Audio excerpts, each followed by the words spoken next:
Assalamualaikum warahmatullahi wabarakatuh. Saya Ahmad Ghazali, kelas A22, mahasiswa PJJ PAI YIN Syekh Nurjati Cirebon. Insya Allah akan menyampaikan rangkuman makalah dari kelompok 4 dengan judul Cirebon Era Penerus Syekh Syarif Hidayatullah.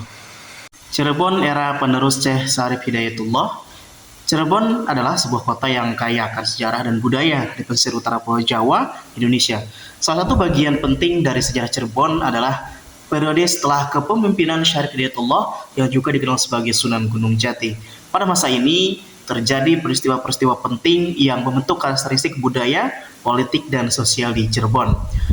Dalam rangkuman kali ini akan dijelaskan bagaimana perkembangan Cirebon pada era atau pada masa penerus Syarif Hidayatullah, termasuk berdirinya Kesultanan Kasepuhan dan Kanoman, peran Pangeran Wangsakerta dan God Rasawala, dominasi VOC, berdirinya Pengguron Kaprabonan, kebangkitan santri, dan berdirinya Keraton Kacirebonan. Nah, yang pertama yakni era Kapenambahan.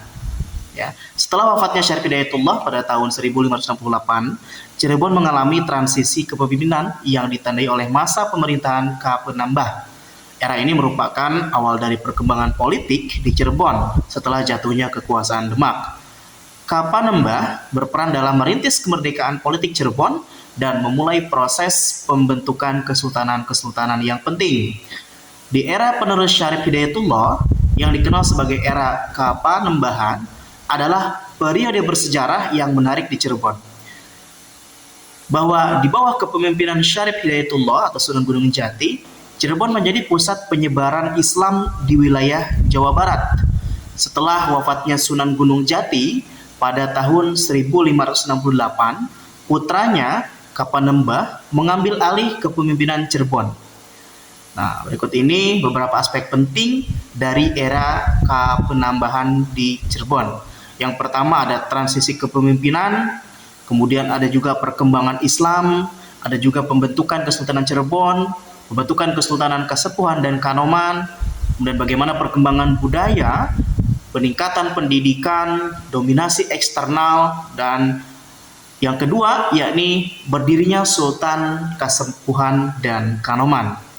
Pada tahun 1601, putra Kapanembah, Pangeran Mas, mendirikan Kesultanan Kasepuhan yang menjadi salah satu pusat pemerintahan tertua di Cirebon. Kesultanan Kasepuhan ini mengadopsi sistem pemerintahan berdasarkan ajaran Islam. Selain itu, pada tahun yang sama, Pangeran Wangsakerta mendirikan Kesultanan Kanoman yang menjadi pusat agama dan budaya di Cirebon. Kedua kesultanan ini memiliki hubungan erat dan membentuk landasan politik yang kuat di Cirebon. Berdirinya Kesultanan Kasepuhan dan Kanoman merupakan salah satu peristiwa penting dalam sejarah Cirebon di masa penerus Syekh Syarif Hidayatullah atau era Kapanembahan. Peristiwa ini memainkan peran sentral dalam perkembangan politik, sosial, dan budaya Cirebon. Berdirinya Kesultanan Kasepuhan dan Kanoman adalah tonggak sejarah yang penting dalam perkembangan Cirebon pasca Syarif Hidayatullah. Kesultanan-kesultanan ini tidak hanya menjadi pusat pemerintahan, tetapi juga menjaga dan mengembangkan tradisi keagamaan dan budaya Cirebon yang kaya. Era ini memberikan fondasi kuat bagi identitas sejarah dan budaya Cirebon yang masih terjaga hingga hari ini. Lalu kemudian selanjutnya yakni peran Pangeran Wangsakerta dan God Rasawala. Pangeran Wangsakerta memainkan peran penting dalam pengembangan agama dan budaya di Cirebon. Ia dikenal sebagai tokoh spiritual yang memimpin perkembangan pesantren di wilayah ini. God Rasawala yang merupakan garis keturunan Wangsakerta juga memiliki peran penting dalam mendukung warisan agama dan budaya Cirebon. Mereka adalah pemelihara tradisi dan nilai-nilai lokal. Nah, berikut ini bagaimana peran Wangsakerta dan God Rasawala. Yang pertama, Pangeran Wangsakerta dan peran keagamaan. Pangeran Wangsakerta merupakan seorang tokoh agama yang penting dalam sejarah Cirebon. Beliau merupakan salah satu tokoh yang aktif dalam menyebarkan ajaran Islam di wilayah Cirebon. Pangeran Wangsakerta juga memimpin perkembangan pesantren, institusi pendidikan Islam tradisional di Cirebon. Pesantren yang dipimpin olehnya menjadi pusat pendidikan agama Islam di wilayah ini. Peran Pangeran Wangsakerta dalam memperkuat identitas keagamaan Cirebon sangatlah penting. Beliau berperan dalam mendukung praktik-praktik keagamaan dan moral di masyarakat Cirebon. Lalu yang kedua yakni peran Gotra Sawala yang perannya dalam mempertahankan tradisi. Gotra Sawala merupakan kelompok masyarakat di Cirebon yang memiliki hubungan erat dengan Pangeran Wangsakerta. Mereka adalah pemelihara tradisi dan nilai-nilai lokal Cirebon. Selanjutnya yakni di era pasca Syekh Syarif Hidayatullah yakni dominasi VOC.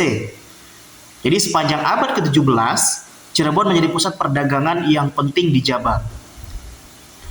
Dan hal ini menarik perhatian Verenigd Oostindische Compagnie atau VOC, perusahaan dagang Belanda.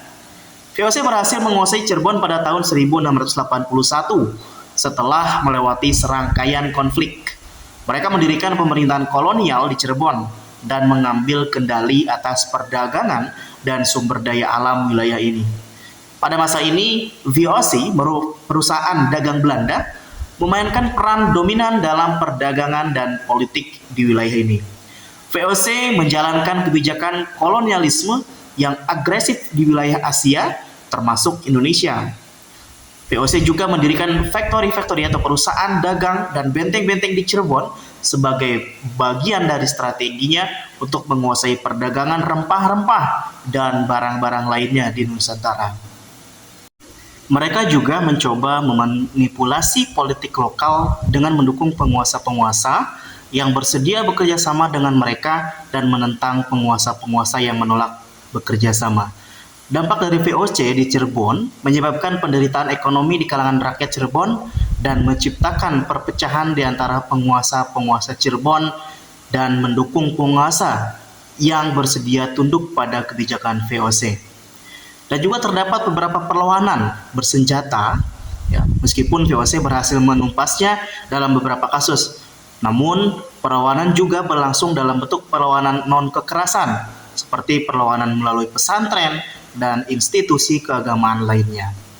Lalu selanjutnya yakni tentang berdirinya Pengguron Kaprabonan. Pada abad ke-19 setelah Cirebon melepaskan diri dari dominasi VOC, terjadi perubahan signifikan dalam masyarakat Cirebon. Salah satu perubahan penting adalah berdirinya Pengguron Kaprabonan pada tahun 1814 oleh Pangeran Abdullah dan Kiai Suta. Pengguron Kaprabonan merupakan sebuah lembaga atau organisasi tradisional yang berperan penting dalam memelihara budaya, agama, dan nilai-nilai lokal di Cirebon. Pengguron Kaprabonan juga berfungsi sebagai lembaga yang memelihara tradisi adat, budaya, dan agama Cirebon. Mereka bertanggung jawab dalam menjaga dan merawat berbagai pusaka, upacara adat, dan seni tradisional di Cirebon. Lembaga ini juga berperan dalam pendidikan agama Islam, dan mereka mendukung perkembangan pesantren dan pendidikan agama Islam di wilayah Cirebon. Pengguron Kaprabonan turut memainkan peran dalam menjaga perdamaian dan kohesi sosial di Cirebon dengan mendukung nilai-nilai toleransi dan kerukunan antar etnis. Lalu yang selanjutnya yakni tentang kebangkitan santri dan berdirinya pondok pesantren. Pada abad ke-19 terjadi kebangkitan santri di Cirebon. Santri merupakan para pelajar agama Islam yang belajar di pondok pesantren. Dan juga pondok pesantren tidak hanya menyediakan pendidikan agama Islam, tetapi juga memainkan peran penting dalam memelihara budaya lokal dan tradisi di Cirebon. Mereka mengajarkan nilai-nilai keagamaan dan moral kepada santri-santri, yang kemudian membantu memperkuat identitas agama dan budaya Cirebon. Pondok pesantren juga menjadi pusat untuk mempelajari ajaran-ajaran Islam yang lebih mendalam dan menghasilkan ulama-ulama lokal yang berpengaruh. Lalu yang terakhir yakni berdirinya Keraton Kacirebonan. Pada awal abad ke-18, Pangeran Raja Sulaiman mendirikan Keraton Kacirebonan sebagai salah satu pusat pemerintah Cirebon. Pangeran Raja Sulaiman adalah keturunan langsung dari Syarif Hidayatullah. Keraton Kacirebonan berperan dalam menjaga dan memelihara budaya, adat istiadat, dan tradisi Cirebon. Mereka memainkan peran penting dalam mendukung seni, musik, tari, dan tradisi keagamaan Cirebon. Selain itu, Keraton Kacirebonan juga memiliki peran dalam menjaga perdamaian dan kohesi sosial di Cirebon dengan berperan sebagai mediator dalam konflik-konflik lokal. Demikian yang bisa saya sampaikan dalam rangkuman makalah kelompok 4 ini mengenai tentang era penerus Syekh Syarif Hidayatullah. Mohon maaf atas segala kekurangan. Assalamualaikum warahmatullahi wabarakatuh.